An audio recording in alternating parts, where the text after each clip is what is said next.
Guo ay pinilit itong iniugnay ni Hontiveros sa dating Pangulong Duterte. Well, kung ma-establish namin na talagang may koneksyon si Michael Yang bukod sa kanyang kapatid, hindi lamang sa Pharmally kundi dito sa Pogo sa pamamagitan ng hindi lamang iisa kundi iilan na mga Pogo companies na ang mga papeles ay nahahanap sa mga raids ng mga Pogo Hub tulad sa Bamban Tarlac. Then syempre dahil naging mataas na advisor siya kay Duterte at malapit sa dating presidente. Then, of course, may tatanong din namin kung ano yung posibleng koneksyon ng dating presidente sa Pogos na ito.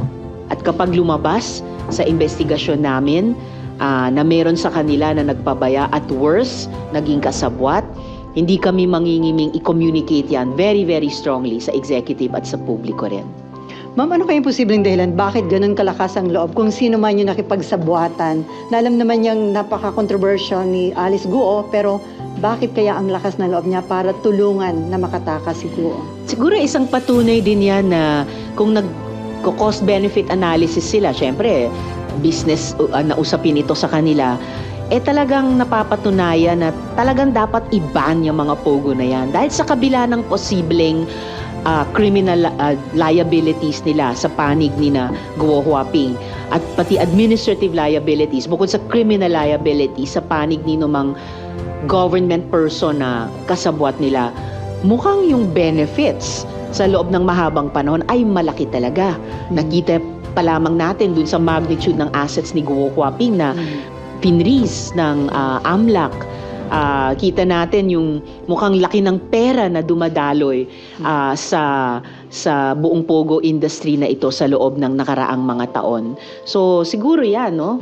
Yung abuse of power, yung pag-infiltrate ng mga centers or agencies of power dahil may kaugnay na malaking pera din yon. I move to cite Guo Huaping, also known as Alice Guo, in contempt of the Senate. You will remain in the custody of the Senate until the conclusion of this committee's inquiry or until you finally recognize the authority of this body and grant even a semblance of respect for the laws of this country. The committee will coordinate with any court. Hindi mo makikita sa kanya ang pagiging sinungaling dahil kaya niyang itago ito sa mata ng publiko. Tanong lang kita, Miss Alice. Kilala mo ba si Attorney Galicia? Sen, kausapin ko lang po saglit yung counsel. My God.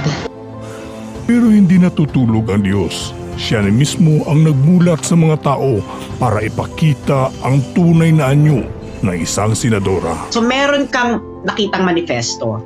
At nabanggit mo early on na ang manifesto ay naka-address sa isang senador. Kanino naka-address ang manifesto na yun at sinong senador? Kay Senator Risa Hontiveros. So, kailan naka-address sa kanya? January, December, or nung hearing niya? Last year pa. Kasagsagan din ng Pogo yun eh. Yung hearing pa niya, nung hearing niya kay Alice Guo. Hearing, oo. Kaya ang nangyari, sabay-sabay na natigil yung kay Cassandra Ong, kay Alice Guo, di ba sabay-sabay biglang na-stop na? Yun na yun. So yung sinabi niyong humarang ng senador, sino yung sinasabi niyong humarang ng senador? Si Senator Risa Hontiveros. Kasi nasa kanya yung manifesto ng listahan ng mga pinapasok na Pogo workers na mga Taiwanese. Tsaka ganito yan, sa BI kasi meron yan tawag dito, emails, 'di ba? Meron yung thread na emails. So ngayon, may mga screenshot ako before that na nababasa ko talaga yung mga nangyayari sa loob ng BI scenes. Kasi syempre, alam mo na pa, may mga puting ahas din naman tayo sa loob dyan.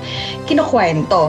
So ngayon, yung email thread na yun, sinabi pa nga na, naku, umiikot na yung point ni Maay na yung manifesto dinala na dun sa Senate. Ganon. May ganon na kwento hanggang sa, ayun na nga, pagdating na kay ni-receive ni Senator Hontiveros, stop.